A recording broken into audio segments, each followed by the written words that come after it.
What's up? What's up, y'all? Y'all know me.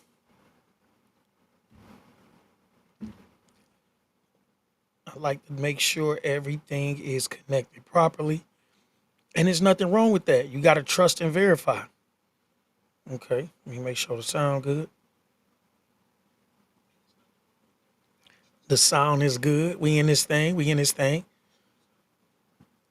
This live is about to get real.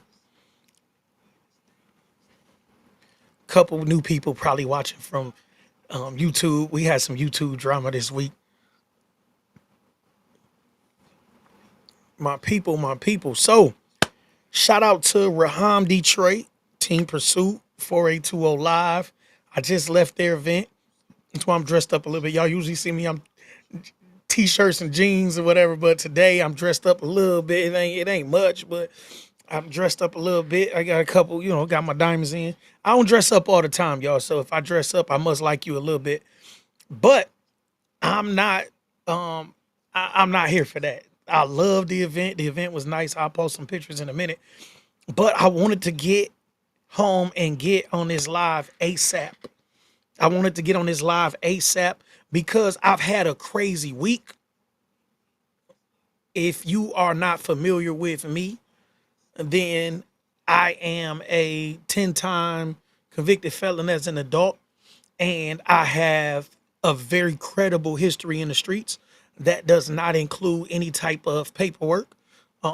Dig as you may. So, a little earlier today, I read an article and then watched a video about Lil Baby being offered a certain amount of money and turning the money down. Excuse me, y'all, I got a cough drop. I had a long week.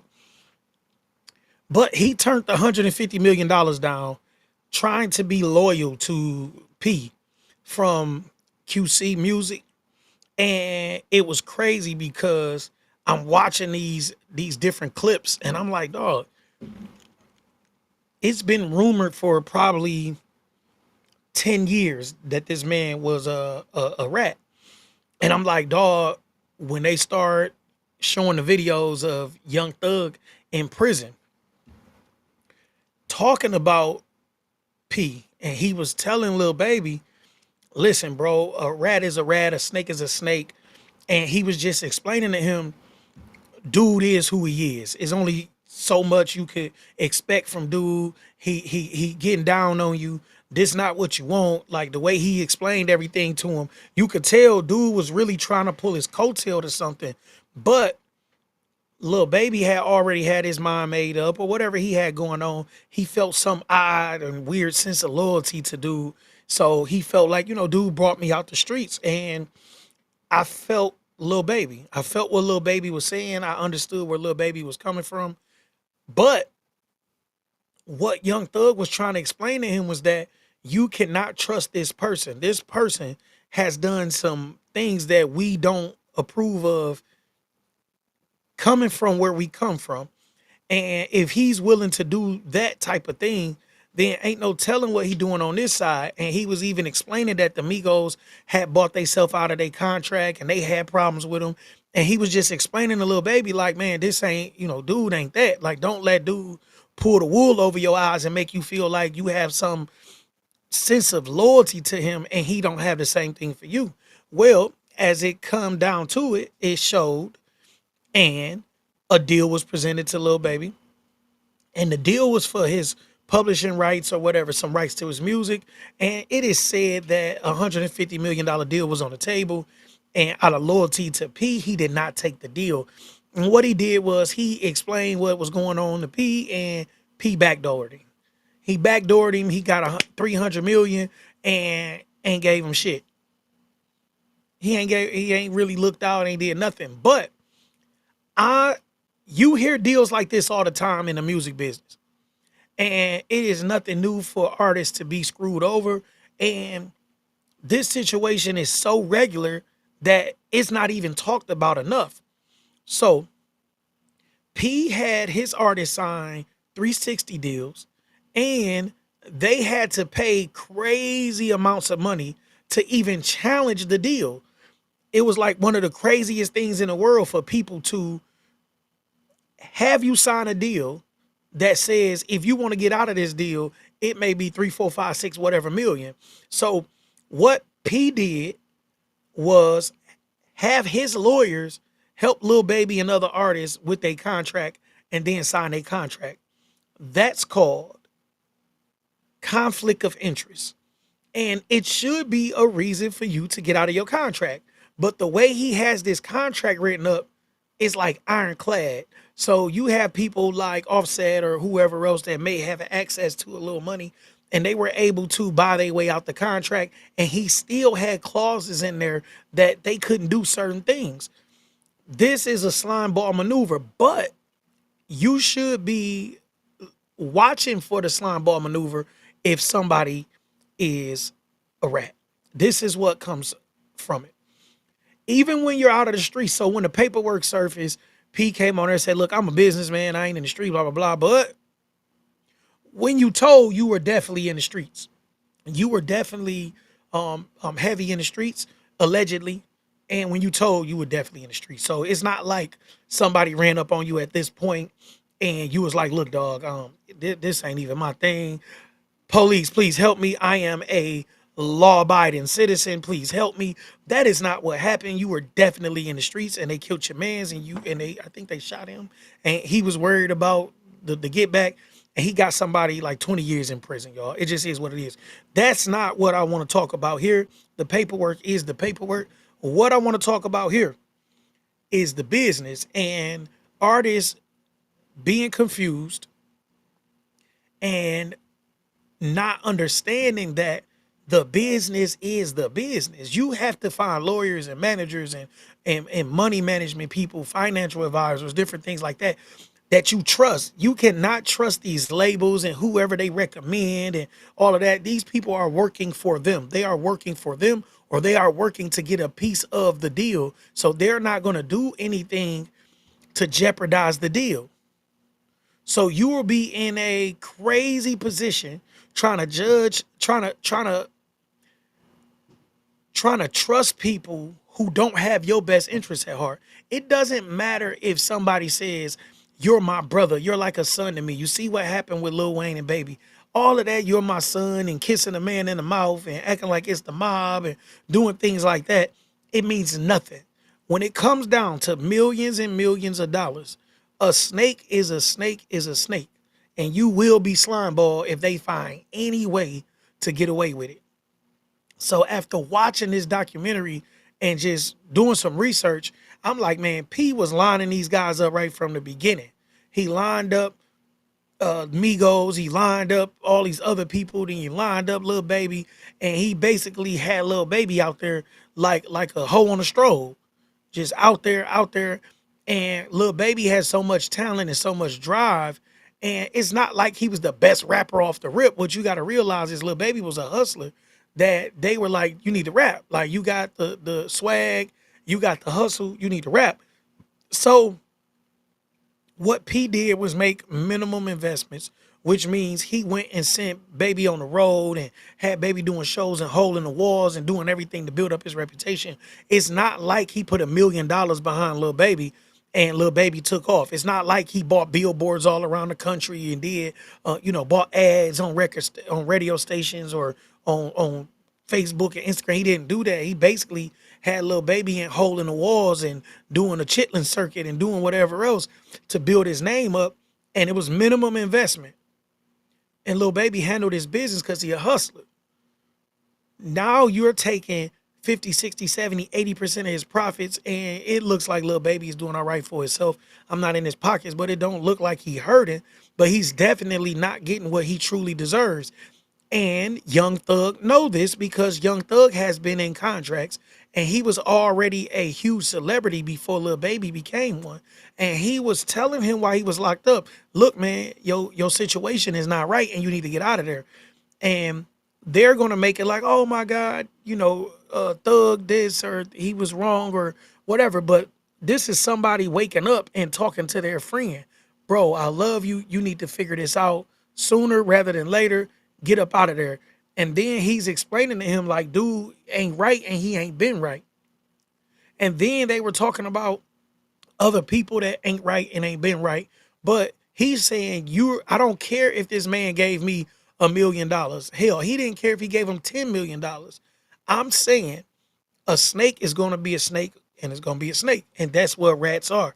They are rats and they are snakes, and they will find a way to do some slime ball stuff to you. That's why I don't trust them. So from a business standpoint, P wasn't wrong. From a friend standpoint, he was wrong as hell.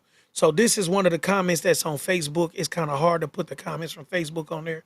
All of the other places I can put on there and post these comments.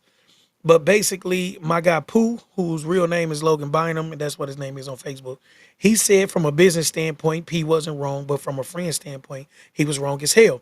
This is where the problem lies. He is presenting himself as a friend. You don't turn that on and off.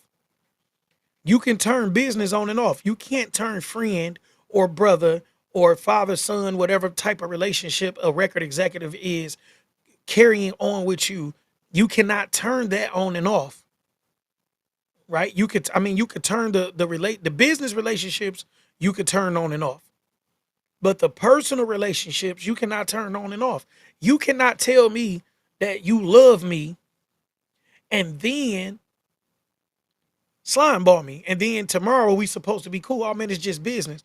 It's not just business. If you love me enough, you'll give me something fair. It doesn't mean you'll cheat yourself, but it means you'll give me something fair and you'll give me a fair shot. That's what good business is. I'm going to give you something fair and I'm going to give you a fair shot. If you're presenting yourself as a record executive and I'm presenting myself as an artist, then I know what type of battle we're in. But if you present yourself as a friend or a father figure or a big brother, and then I let my guard down and I'm not I'm not facing you or I'm not challenging you as a record executive. I'm trusting that you have my best interests at heart because of the relationship that you are claiming that we have, then you're slimeballing me. But I'm not blaming P. The music business has always been like this. Only recently did record executives start saying, this is my brother. When there started to be black record executives and we started to feel like this is my brother.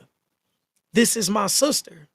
This is somebody whom I have a family kindred soul with, somebody that I could trust. And you let your guard down. And as soon as you let your guard down, they slice your throat. That's what happened to Lil Baby. So now Lil Baby was presented with an offer, from what I hear. This offer was for $150 million and whatever his rights were. That's cool. He turned the offer down like, no, man, I ain't doing my dog like that. This is my bro. We gonna eat together. So he tell P about the deal. P turned around slime ball.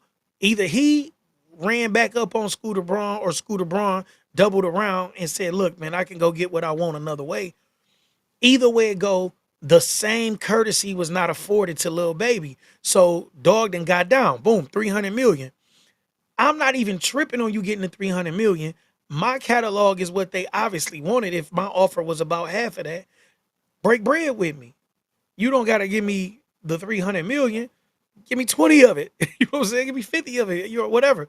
But this is the type of person that he is. So when Young Thug started talking about him being a rat and the paperwork being out and all this stuff, most people are so caught up with this stop snitching campaign or this whatever, they don't realize that there are deeper meanings to things like that. What he was telling him is that this man is a slime ball and he's going to slime ball you.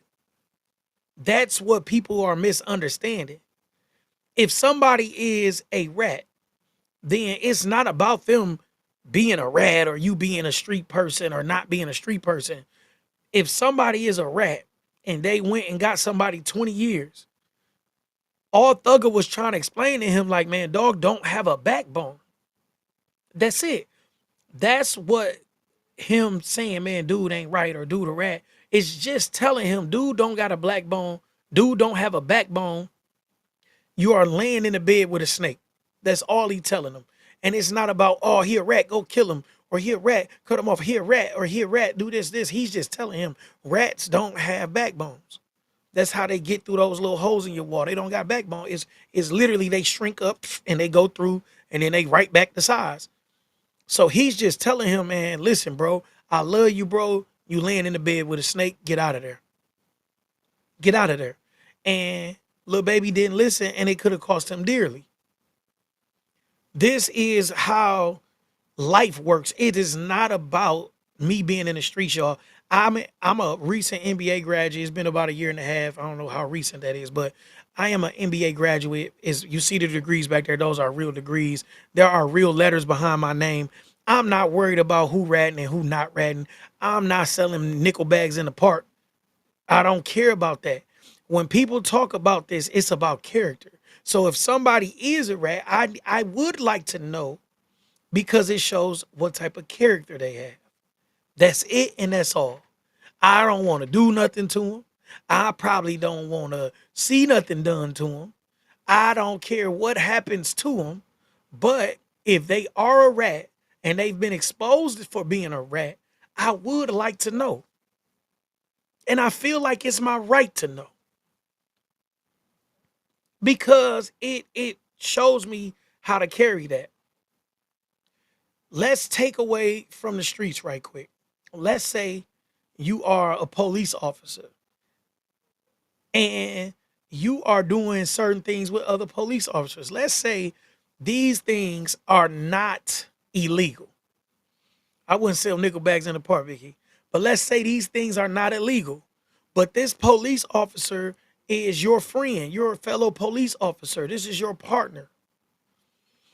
Let's say you do something and it's not something that's jeopardizing this. It's maybe something against company policy. Maybe you stopped and you shouldn't have stopped at the donut shop. I know that's kind of cliche with the police and donuts, but let's just say you stopped at the donut shop and you shouldn't have stopped at the donut shop.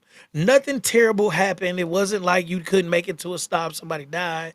Nothing that was crazy. Let's just say that's a part of your protocol is that you're not supposed to stop at that donut shop from A to B. And let's say your partner went and wrote a report on you. Mr. Johnson stopped at Dodo's Donuts and this and that. This is against policy number 446321. And I told him he shouldn't do it. And he told me, what are you going to do? Write me up? So I told him, yes, I'm writing them up. Use a rat. Use a rat. Now I don't know what I can do in front of you, bro. You a rat. This is the problem with rats. It's not about it being in the streets. Oh, he robbed an old lady and nobody came for it. You terrible. Oh, they killing kids and nobody came for it. You terrible. If somebody killing kids and you know what's up, get their ass off the street. I ain't on that. Especially if you are a law-abiding citizen, it is your duty to help protect your neighborhood. I'm a law-abiding citizen. It is my duty to help protect my neighborhood. You know what I'm saying? If that's how you feel, you know what I mean? But if you are in the streets, you should handle your business in the streets. And that's not what P did. So it showed what kind of character he had. If you look at his pictures, the man has no soul anyway. He is lining these guys up and playing all chum with them. You my brother. I'm your brother. You big, I'm big bro. I'm gonna show you how to get this money. And he may. He may show you how to make 1 million or 2 or 3. But if he's making 100 million and not willing to give you a piece of the pie, then it's time to rethink your deal. It's time to get up out of there. It's time to get up out of there. And that's what the problem was. So I seen Young Thug telling little baby, look, man, dog ain't right. Look, man, we know dog ain't right. And it was like, little baby really didn't want to hear that. He like, that's my big bro. I don't want to hear that. It's my big bro. So that ended up crazy. So before I get into the F the Streets campaign, the background, 21 Savage has been shot. He been through a lot of stuff. I don't know him personally, but I've heard he has a pretty good reputation in the streets. And this week he started talking about F the streets, man, leave the streets alone, y'all get together. He started talking about different peace treaties that he offered, and guys need to squash these beefs and we need to focus on this money. And I completely agree with that man. I completely agree with that man. What's up, cuz? My cousin Damien just joined us, my real cousin. What's up, cuzzo? So I completely agree with that man. Like, it's definitely time for people to let it go. Like, let the streets go. Let's go make some money. I know it's been bloodshed sometimes, and shout out to Skinny Man uh from the east side. Skinny Man was basically just talking about um how the 7 Mile Bloods and the 4-2s got together to squash their beef. It's bloodshed, it's all kind of stuff going on. But people are sitting down at the table now. And a lot of the stuff that you're seeing now is like crazy violence. It's not like the OGs are facilitating some type of gang war or something. I'm 40 years old, y'all. I done got to the point where I don't want to see anything bad happen to anybody. Even though I'm on here talking about P from QC, I don't want to see anything bad happen to him. I'm just using him as an example of what happens when you lay in bed with a snake. That's it. We are getting to a point where it's getting old. It's getting old. The violence is getting old. The pointless beefing and chattering back and forth is getting old. It's getting to a point where it's doing a lot more harm than good. Cause you have people losing money on tours. Like Young Boy couldn't even go to certain cities and perform. He couldn't even perform in certain cities because they were saying that it was a chance of violence, not that a violence was being threatened. It was a chance of violence because of the gangs in that city or that part of the city or whatever else. People are losing millions of dollars a year because they want to beef online and in records and all of that. And that's crazy that you would take food out of your kid's mouth so you can go back and forth with another nigga. That's the craziest thing to me. And it makes sense if you are under 25. Yeah, if you under 25 and you want to beef and stuff and play internet games, yeah, I ain't tripping. But if you 30, 35, 40, 45, 50, all that, you got no reason to go back and forth online with people that you can reach out to and have a phone conversation with. Or you could beg to differ and don't have a conversation. You don't have to have a conversation. But it's enough money out here for everybody, even in the streets.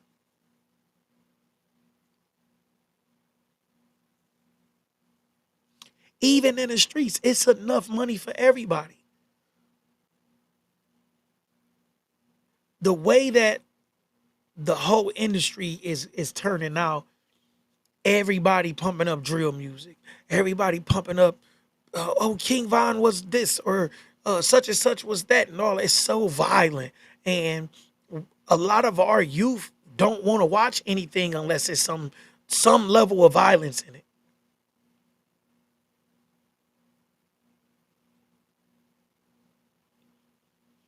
They are desensitized to violence, the video games, the music, everything. People are desensitized to violence, but that doesn't matter if everything was put in context. Listen, y'all beefing for nothing. Some of this stuff is so old that you didn't forgot what you beefing about. You just carrying on the beef. You just smoking whoever. I'm smoking such and something, smoking this. You don't even know why you smoking them. You've been smoking them for 20 years. I'm smoking JoJo. I'm smoking Tuka. I'm smoking whoever.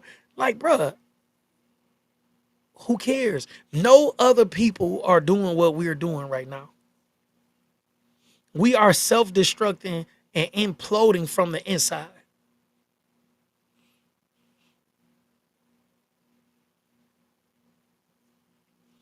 We're imploding from the inside.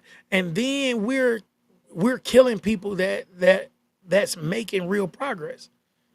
Like, it was no reason for Nipsey to die. It's sad. It's been a few years or whatever, but this is somebody who's trying to show you the way. How are you killing people that's trying to show you the way? Now you can't even get out the darkness. People don't even see how much that hurt a community.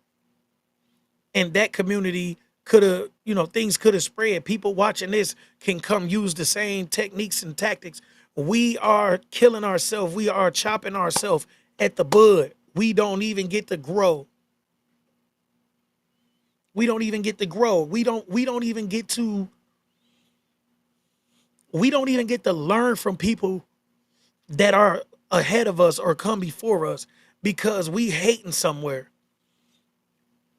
We're hating somewhere. We're somewhere hating on somebody that could teach us something.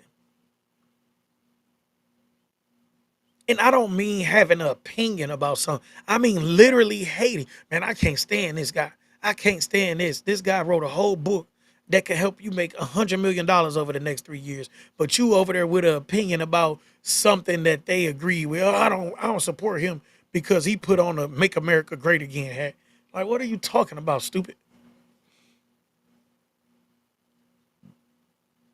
This man just dropped a 50-page book that's $100 million blueprint, and you don't want to read it because he put on a red hat. Anything that's different from you, you want to fight it. Anybody disagree with you, you find a way to make them wrong. Like, man, they stupid. They don't know nothing. Right? That's like me. You can't give me advice. I got an MBA. Why can't I listen to business advice? I got an MBA. I don't got to listen to you. Like, what are you talking about? That man worth $100 million. Go get some of this game.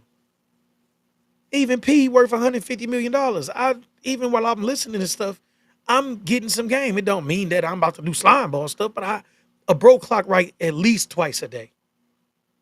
You get some game. We've gotten to the point where we push our elders to the side instead of letting them give us some game. Our elders and OGs can say, look, man, violence don't it's good for nothing, man. Let's just focus on the money, young dog. It's gonna be all right, man. You gotta just keep your head on the swivel, young dog. Do what you do. Man, this old nigga, he ain't getting no money. This old nigga ain't doing. Like, what are you talking about? This man is 65, 70 years old. He didn't get there by accident.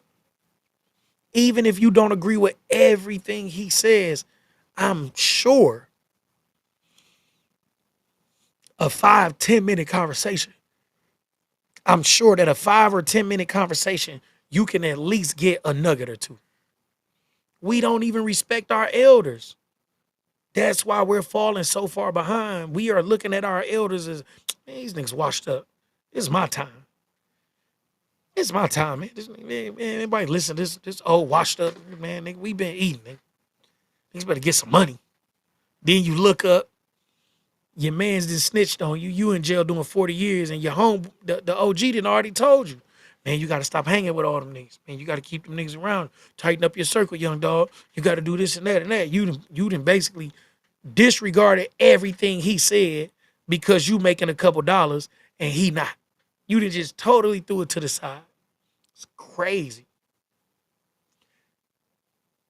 All of the Jim Crow stuff, people talk about light, dark.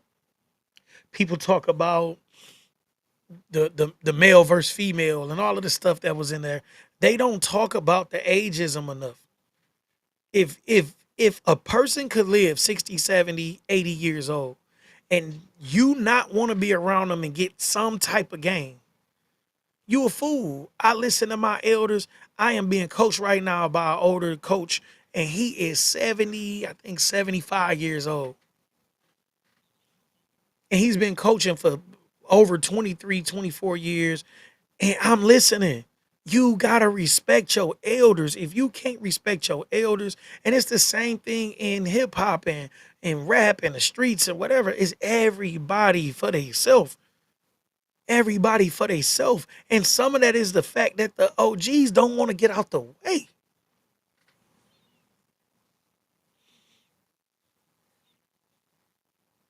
Get out the way. It's no reason for you to be shopping where I shop at.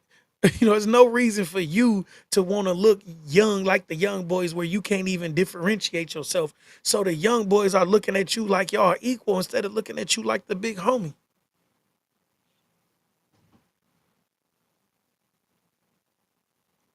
I have people 2 years younger than me, some of them less than that, that call me the big homie or big bro or different stuff like that.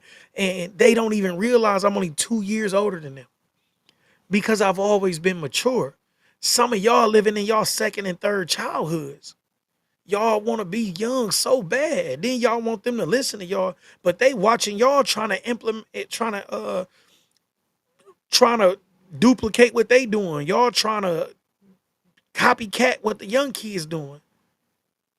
Y'all want to be 23 so bad, but y'all want them to respect y'all. You're 50 years old. You should not be trying to keep up with a 23-year-old and then want them to treat you like the big homie. That's crazy.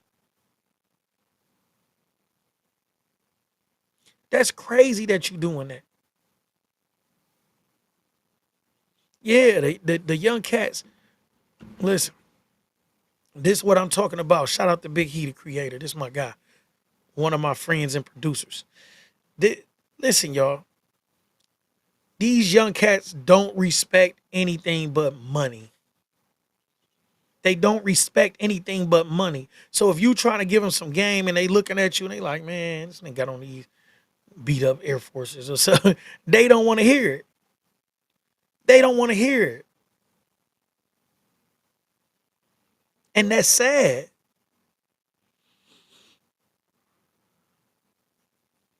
You can bypass so much BS by listening to the old heads, man. So much BS. They know something. They know something, even if they not hood guys, even if they not, do rah rah rah type of people. For them to live 75, 80 years anywhere, you have to know something. You have to have accumulated some type of knowledge. You had to have learned to maneuver everything that life gave you. You have people that have married someone, been married to them 35, 40 years and lose them. Do you know what kind of information they can give you?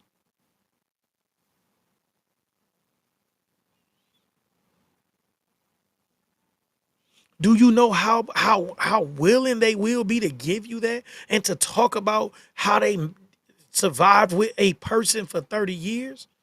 How they learned to live without them? That's something you may need. You may not need it today. You may need it in a month or 2 months or 3 months or 5 years. But to get that information and to file it in your system for later on is still a plus. It's still a plus. Even though Young Thug was fighting that case, he was explaining to little baby, man, dog is a snake, man. Get out of bed with him, man. Whatever it take, man, you need to get up out of there. And now this may be $150 million lesson for little baby. Warning comes before destruction.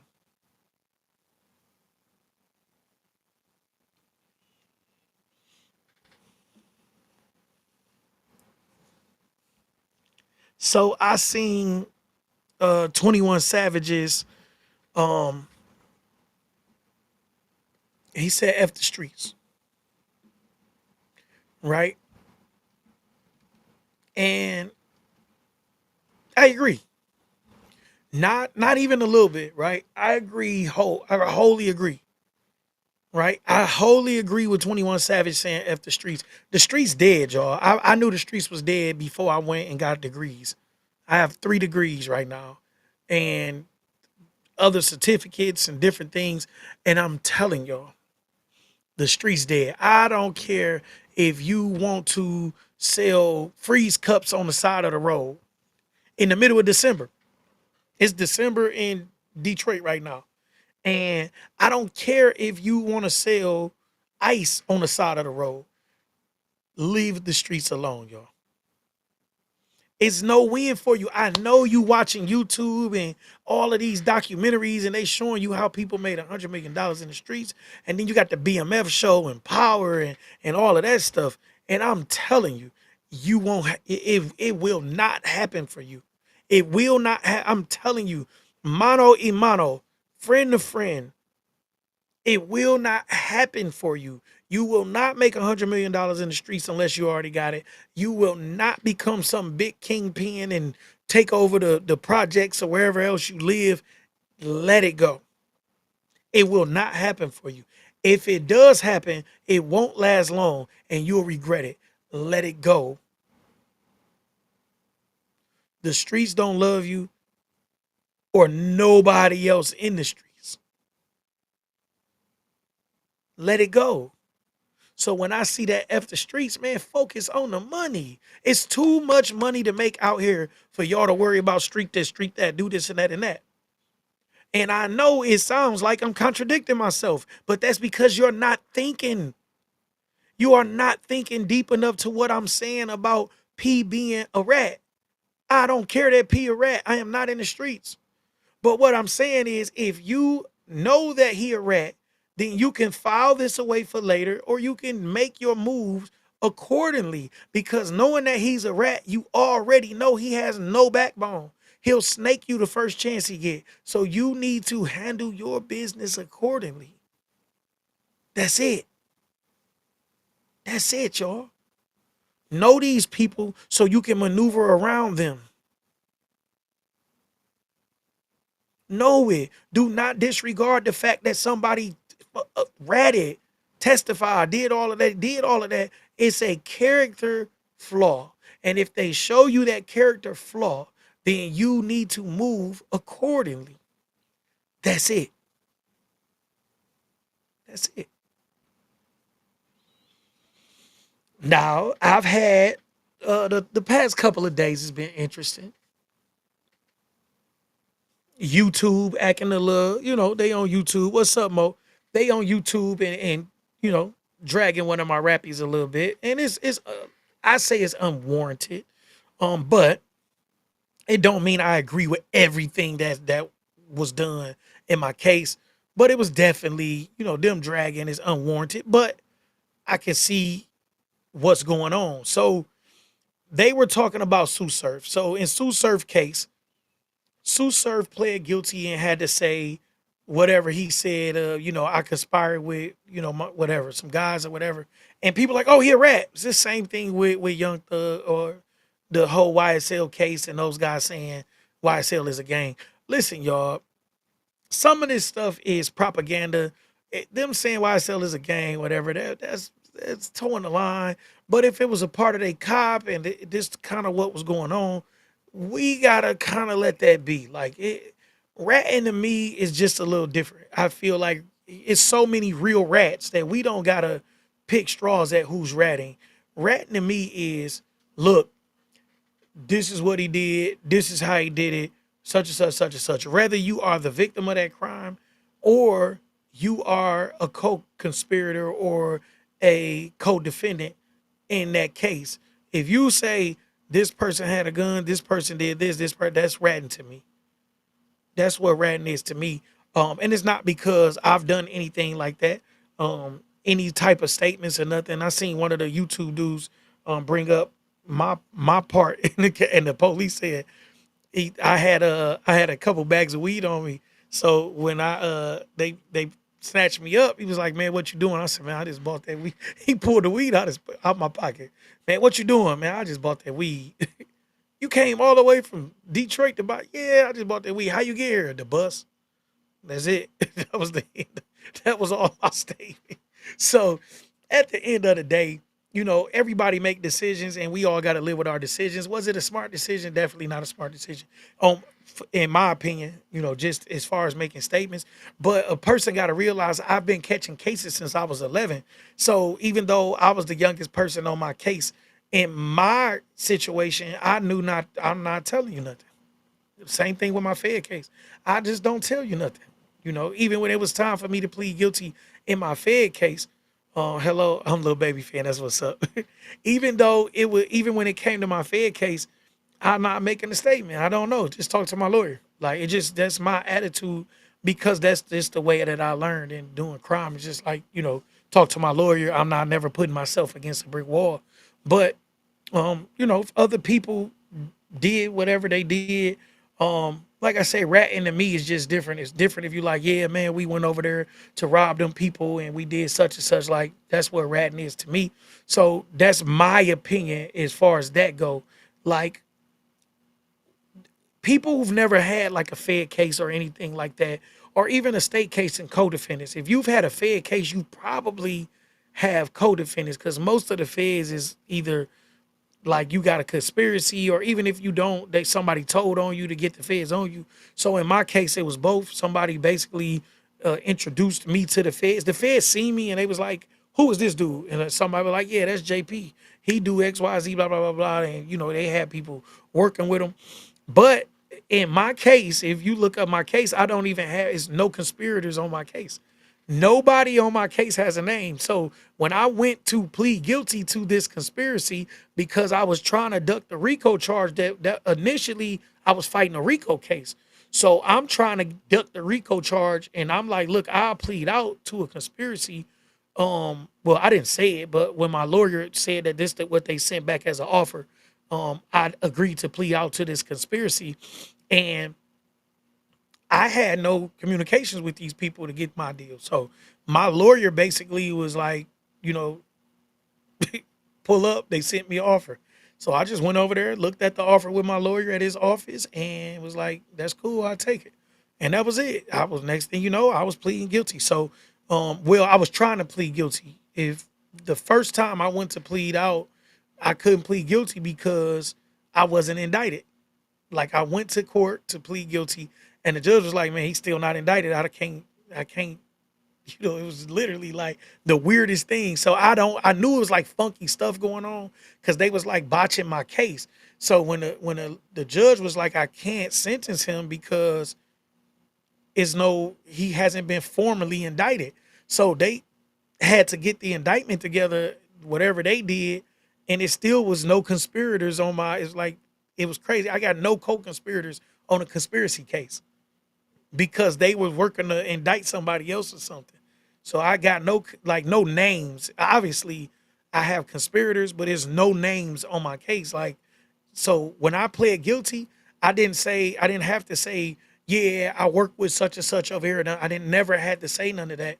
And when I pled guilty, all I had to say was I did conspire to sell pills, basically. That was it. I didn't have to say with who and what we did or nothing, because they don't have that in my paperwork. Like so everybody paperwork different. Like in my paperwork, it didn't say I went and did something on January 14th and did something else on September this, and I did such and such and all of that. I never had to do none of that. My case was basically, were you involved in selling pills? And I was like fighting, fighting, fighting. I was like, all right, yeah, man, I was involved in selling pills. Then I asked them like, look, man, is me pleading guilty gonna affect somebody else? And they were like, no, it's nobody to affect. It's no name in your paperwork. You can't say that you did anything with a specific person. You got a conspiracy. Were you involved in selling pills? Yes, I was. Give me my time. And I got 60 months. And when it did my 60 months, and this was all in my sentencing. So if you look up the paperwork, you will see that what I'm talking about as sentencing. I'm like, Your Honor. So basically, I just want it on record that I don't know who my co-conspirators are. Like, yeah, you just got a conspiracy. And it's crazy because if you tell somebody that and they never been in the feds, they don't get it. People think, oh, you got a conspiracy case. You had to, if you pled guilty, then you did this and that. No, I pled guilty and went on about my business. I don't know what nobody else case ended up. You know what I'm saying? Until they like was found guilty and I seen it on the computer. I'm like, oh, you know what I'm saying? So they people don't know, man. Y'all digging in people paperwork and doing all this weird stuff online. And um most of it is like is different for every case. Like I said, if you talk to anybody, they'll be like, nigga, you ain't caught no case, you ain't did that, and you ain't got no conspirator. I don't got no conspirator, no fucking conspirators on my case, bro. You know what I'm saying? It just is what it is. You know what I mean? So y'all gotta get in, y'all gotta get in the like in the mode of learning. When you get in the mode of learning, you realize that everything different. So if Sue Surf, which is a battle rapper, if you're not familiar with Sue Surf, if Sue Surf had to plead guilty, he may had to say, yes, I conspire with others to rob people or to sell drugs or whatever. That don't make him a rat. Like I'm pleading guilty to my case. You know what I'm saying? Yes, I conspire with other people. Like that's him pleading guilty to his case. Like I said, I'm not taking up for him because my case is similar. I'm telling you, in my case, I don't have no named conspirators. Period. Nobody on my case. I don't have no named witnesses in my case. It's a um uh source of information's 1, 2, 3, whatever. It says CI 1, 2, 3, whatever. Like no names in my indictment. Like my indictment is funky. And it's not frontward facing funky. Like if you look it up, you can't find it. I'm telling you, I went and fought a case for 2 years and didn't know who my co-conspirators were. They just saying, nigga, well, you say, yeah, I sold pills, man. I've been selling pills. My thing is, what they charged me with was so much less than the pills that I sold that I just want to get out y'all way. I don't need you to tell me who I'm conspiring with. Just let me get out y'all way before these motherfuckers start telling and the numbers go up. Let me get the hell out y'all way. You know what I mean? So everybody case different, man. I'm pleading guilty and getting the hell on. So in my state case, as I explained on YouTube yesterday, like last night, in my state case, I had a state appointed lawyer, like a court appointed lawyer, and my court appointed lawyer name was Howard Arnkoff, and Howard Arnkoff was a slime ball lawyer that ended up being disbarred. Like when I tell y'all straight slime ball, and I felt like he was selling me up the creek. So when I pled guilty in my state case, I this is how I pled guilty, and you can look this up too. So, like I said, my criminal history and the things that I've done in my past and how I look at criminal activity is just a little different. So when I pled guilty, this is how I pled guilty. Mr. Hill, this is the judge talking to me. The judge say, Mr. Hill, did you knowingly go to the home with the intention to commit armed robbery? Yes, I did. Mr. Hill, did you knowingly possess a firearm? Yes, I did. I got to say this to be guilty. I'm pleading guilty because I've never made a statement in the case. They wouldn't let me take a nolo contendere plea. I had to say this is what I did to on record for me to be guilty. So I said, yes, I had a gun. Yes, I went with the intention to rob these people. And they said, the judge literally asked me, Mr. Hill, did your friends know you had a gun? I said, Your Honor, I'm not pleading guilty for them. I'm pleading guilty for me. I'm not saying what they knew or didn't know. I'm saying what I did. That's all I got to do. Mr. Hill, did your friends know that you had the intention to rob? Listen, man, I don't know I don't know, Your Honor. I'm saying I'm pleading guilty for me. I don't know what they knew. That's it. That's how I pled guilty. Find the paperwork. Everybody, these guys online, they on YouTube. They ain't talking crazy to me as they talk crazy in my co-defendant. But I'm telling you how I pled guilty. So when you talk about Gunner and them guys, I've had 2 cases as an adult where I was sure to say, I am not whatever. Did your friends know? I don't know what they know, Your Honor. I'm pleading guilty for me. And there was people in that courtroom and they gonna tell you to say, that's it. I'm pleading guilty for me. Mr. Hill, did your friends know that you had a good listen, bro? All I'm telling you is I'm pleading guilty for me. I don't know what they know. They are their own men. So that was how the state case me pleading out went. How I played out in the feds, same situation. I hadn't made a statement. I didn't have no reason to. I got a lawyer ASAP, and my lawyer handled his business.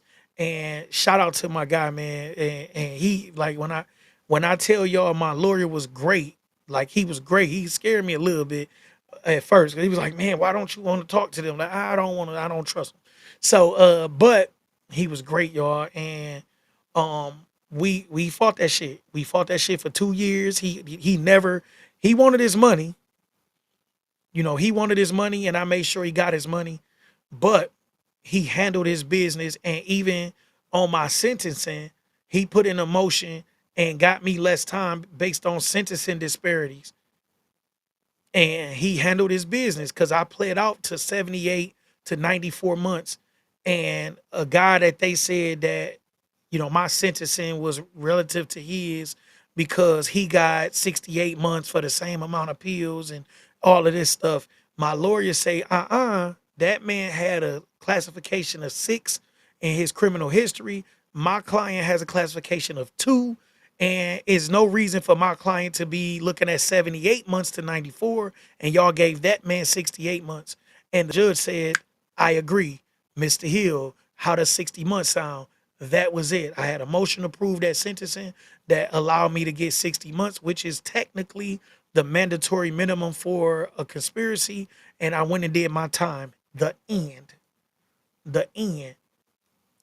No dirt on my name, state case or fed case. Jackpot is jackpot. It just is what it is. But what people have to realize is everything is based on my history with crime.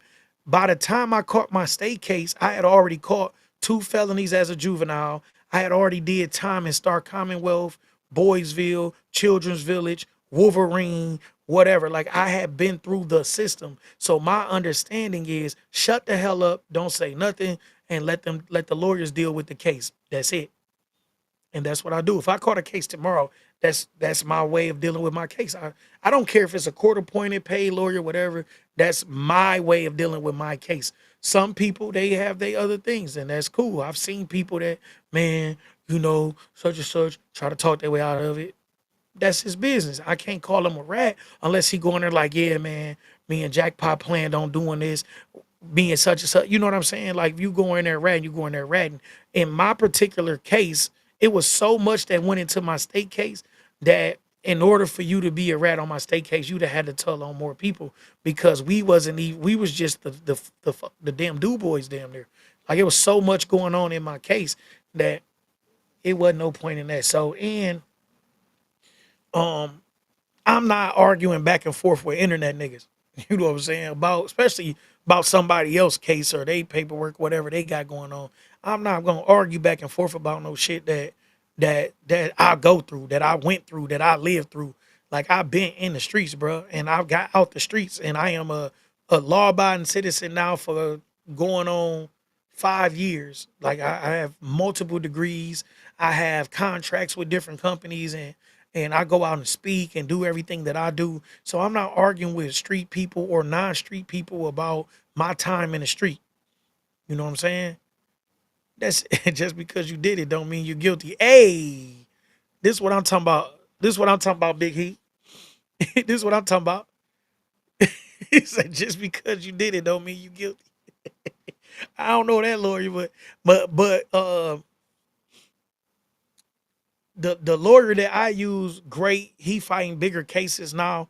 Um, So me and my guys, we using Gabby Silva. Like, well, not necessarily me. I haven't caught no cases recently, but I've been recommending Gabby Silva, and Gabby Silva been beating cases, y'all. And she show love on the price. So if you in Detroit or surrounding areas and you get into something, look up Gabby Silva.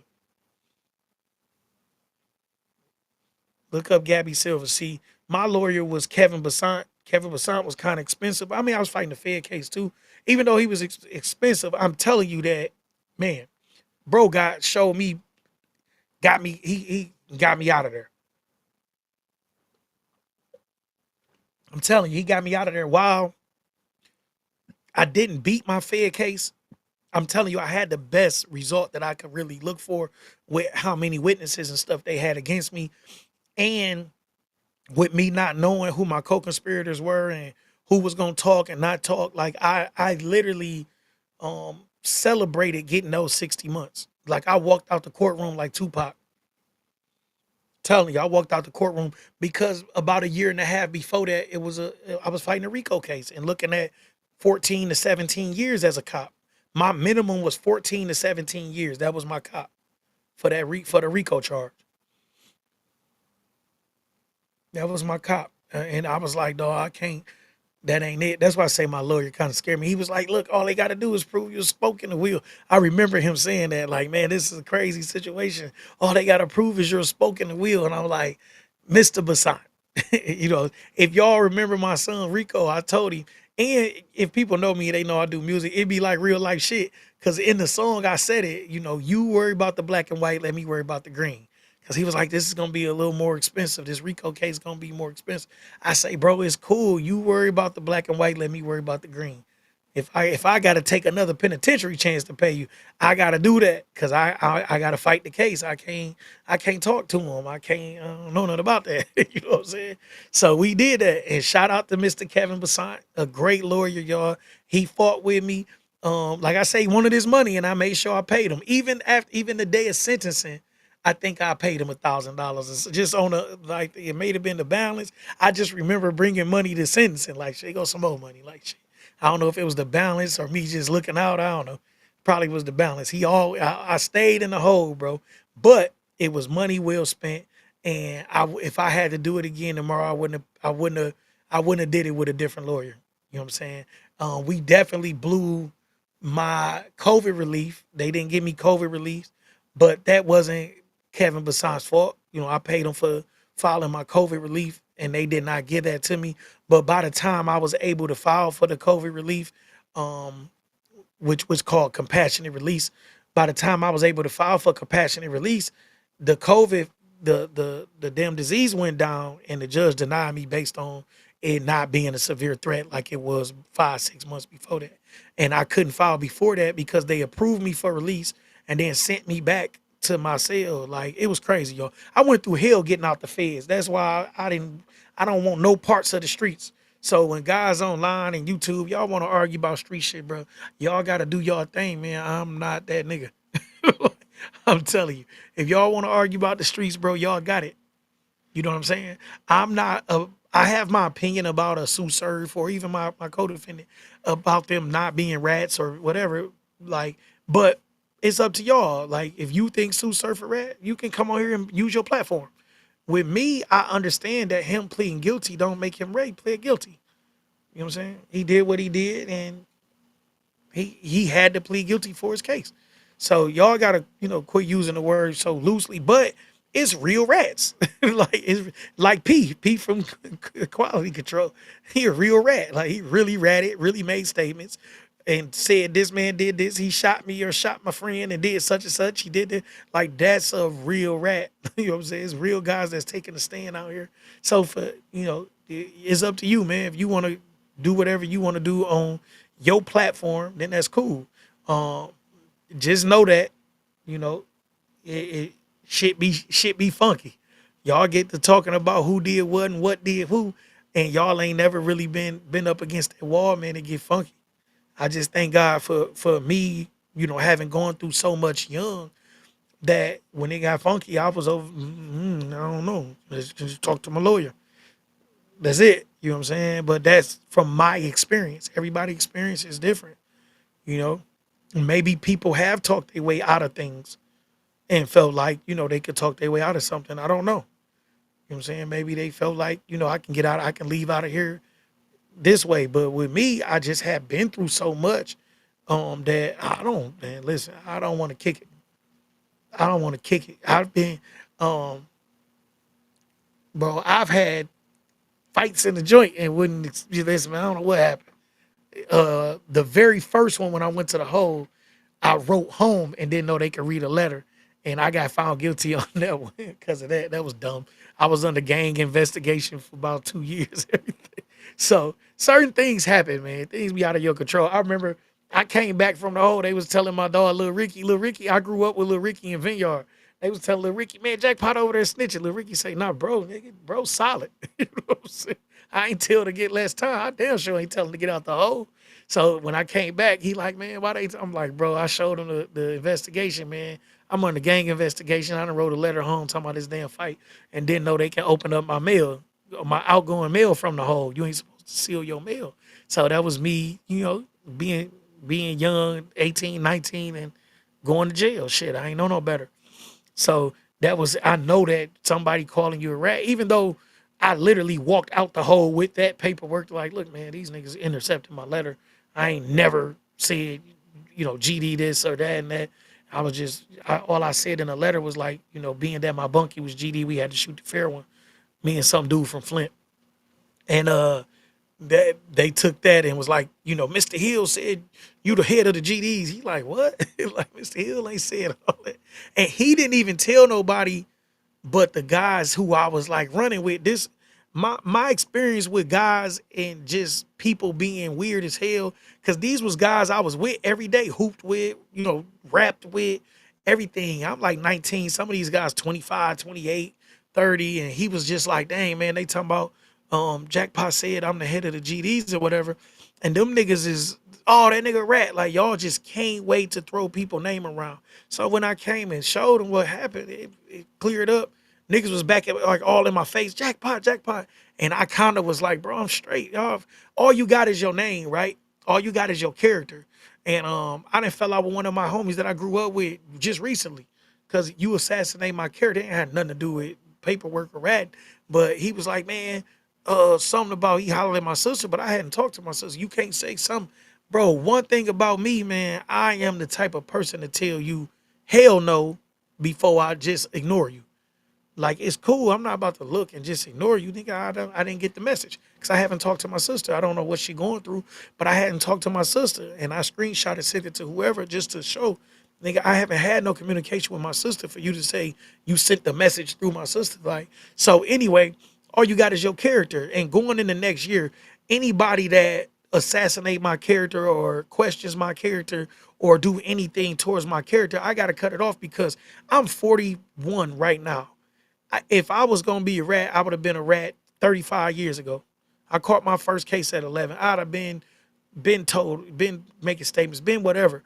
If I was gonna be a punk, I would have been a punk in 2002 when I went to prison, 2003, whatever. Like, I'm just saying, or juvenile, hell, if that was the case, whatever it was gonna be. If I was gonna be when I say punk, I don't mean a sissy. I mean, if I was gonna be a punk, like I was gonna let niggas punk me, I'd have been a punk in at 10, 11. What people don't realize, I went to juvenile at 11, bro. And my name was Little Man for a reason, bro. I was probably 35 pounds, so just being funny. I was little as hell. And anybody that I'm telling you, they gonna be like, dog, always been dog. I was in there trying to fight 14, 15-year-olds. My homies had to hold me back. Like Jackpot. Well, they call me Little Man then. Little Man, you tripping. Little Man tripping. But that's my personality. You know what I'm saying? My personality is I'm not backing down. I'm not doing, you know what I mean? I'm standing on principle.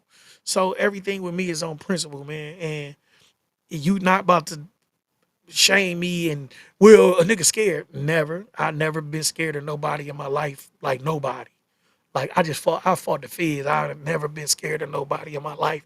So you can't talk me out of my opinion. You can't talk me out of my opinion. I've cut off people that I call my brother because they rats. They told, pointed, took the stand. A rat is a rat. I don't have to explain how I feel about ratting. Niggas know me, man. I just went through a whole situation with the feds and was literally bumping heads with my homies because I was letting guys work out with me as long as they brought paperwork. I took a Detroit car and made it a paperwork car. If you seen somebody eating with me, you knew their paperwork was good.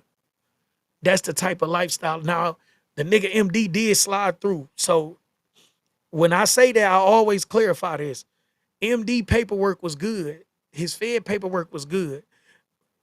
What happened was, shout out to Apple and them guys, man. But what happened was MD told on them guys on a state case, and it wasn't even public knowledge or anything until it was public knowledge. So then the videos and stuff came out. But MD ate with me, but MD paperwork was solid. His Fed paperwork was solid. It wasn't like we thought MD was hot and MD was eating with us, and you know, it wasn't like that. MD slithered through the thing because in the feds, I can't see your state paperwork unless whatever. And he didn't even have a state case. He was on somebody else's state paperwork. And then it didn't come out until I was home, maybe like a year. So that person actually did slide through. And the MD thing is a big thing in the city. Peasy rapped about it. So, some of my homies was hurt by that because we wasn't doing that. Everybody know guys that's around me, bro. We doing quality checks and we doing paperwork checks. We behave in a certain way when you rocking with JP, man. Jackpot is not that nigga. You not gonna be my homie. My homie Ty came. Me and Ty same. I just talked to Ty yesterday. Yesterday, yeah, I just talked to Ty yesterday. Ty pulled up to the feds. He needed a haircut. I cut his hair. And look, man, bring that paperwork to me when they get your property. And he did. He came and joined my workout car. It ain't no, oh, I'm from Southwest. I'm talking about all our homies was the same. Ty get on the phone. Hey, man, Chuck said he got some bread for you. All right, tell Chuck to go give it to such and such. You know what I'm saying? Go give it to my girl, whatever. Like, these my guys. And I'm telling y'all that he still had to bring paperwork. So that's my personality. And I don't have to explain that because I've done hard time with people and they're going to tell you I'm not coming to the homie parties and all of the shit on the yard unless it's some type of quality control, right? I had a guy ride in. So my bad. So I had a guy ride in and his co-defendant told us that he was pulling in. His co-defendant was like, look, they're giving me extra halfway house because this guy need this drug program. And I'm telling you, the homie told us, man, he in the hole, and they letting me go to the halfway house 3-4 months earlier than I was supposed to go because they want him to come do this drug program here. And the dude got out the hole. He was exactly what he described him as. And the guy was like trying to be like, I'm kind of popular, y'all. Maybe I'm being humble or something. I don't know. Sometimes you can be too humble, but I'm kind of popular. I'm jackpot. Like, so I'm just me. I'm not trying to be extra or nothing. Like, I be cooling, but I'm just jackpot. So I coach like basketball teams and stuff. Like, I'm kind of popular. So when dude come, I see he trying to like be my friend, and I had to tell him like, look, dog, his co-defendant name was P. I'm like, look, man, P already done told us you was coming, man. Your paperwork ain't right. You done told on him. You don't. He like what? I say, dog, you done told on, bro. And it was people around like, man, this nigga jackpot. He's like, jackpot. I'm consistent. You know what I'm saying? They was around like, man, jackpot tripping. But I asked him, I say, bro, your paperwork ain't right. Dog done already told us your paperwork ain't right. I'm like, where you come from? Even when he was explaining where he came from and stuff, like, bro, your story not adding up. It sound like what he said. You rode in to take the program. They left you in a hole until they can ride him out to the halfway house so you can come on the yard and do the program. It's the RDAP program. And that's exactly what happened. He was trying to explain something, but he never brought the paperwork. So I explained to him, bro, you're not gonna work out with me. You're not about to uh, do homie days with me. And the other homies just roll with whatever I said. He's like, shit, fuck that nigga. He never brought the paperwork. If dog lying on you, just bring your paperwork. You gotta have your paperwork, bro. You went to whatever joint you was at, especially this the only federal prison in Michigan. In Michigan, you may be able to slide if whatever. But when you go into mediums and all that, they gonna make you get your paperwork. You got to get off the yard because the snitching rate is so high that that's the only way you were able to qualify somebody to be in your circle is to bring your paperwork.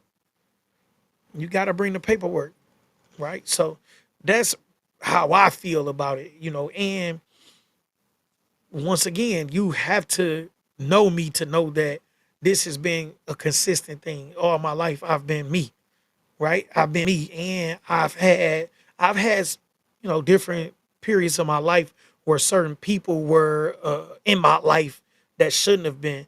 Like I said with the MD situation, it was not like MD was popular, so we didn't do our due diligence. The due diligence was done, but we wouldn't have known MD told on them guys until we knew that MD told on them guys. And I was home about maybe a year when that video surfaced of MD sitting in there cooperating with them police.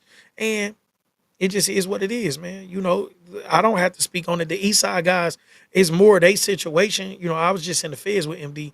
It's more their situation, and they spoke their part a couple years ago, but and it is what it is. I don't know what became of MD. He might be, here. He might be in Atlanta, I believe. Whatever. Like, man, it ain't. I'm just saying, man. Sometimes people get through the cracks, bro. It don't matter how good your due diligence, especially in the feds, because you don't know what they got going on in the state. You don't know what they've had going on in the state. It wouldn't be on a federal paperwork. Then you got some guys who you never knew because it was a guy that had cooperated and it was not in his paperwork, but it was on the computer when he filed for a 2 point reduction. It was like, no, no, no, sir. You've already received a 4 point reduction for extensive cooperation. And that ended up on the legal computer. Boom. So it's the same thing with people with child molestation cases and stuff. It ended up on the computer when they started filing for compassionate release, and guys was like, "Dang, I didn't even know he had one of them. Dang, I didn't even know he was a."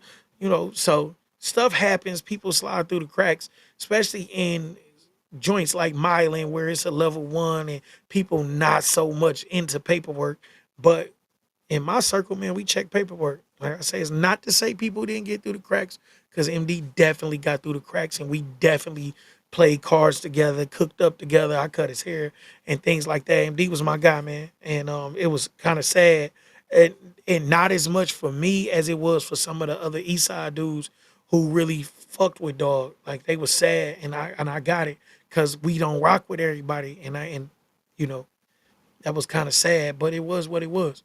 So that's just my take on it. Um, I wholeheartedly agree with 21 Savage when he say F the streets, man, because we losing. We losing. Like we definitely losing. We losing leaders to the joint, to the grave. We losing capable people that could be very productive citizens and help us get to where we need to be. Taking the easy way out is costing us. So F the streets, man. Let it go. It don't mean stop taking stop taking account of stuff. If somebody, cooperated and told on guys they committed crimes with and all of that, then it showed some type of character. So you still should take note of that character. It don't mean you gotta do nothing to them, or it don't mean you gotta be violent towards them or anything, but you gotta take note of character because it's really hard to change character. And it's all kind of saying zebra don't change its stripes, a leopard don't change its spots, such and such don't do this. It just go to show you that if somebody is that type of person, unless they go through some type of drastic change in their life, they are that person. A rat is a rat, a snake is a snake. Y'all remember that. I'm gonna get out of here. It's been a long day, and I just gave y'all 73 minutes of nothing but realness. Follow me on all social media at Chosen One Jackpot. Y'all lock me in. Subscribe. Y'all need to check in with me.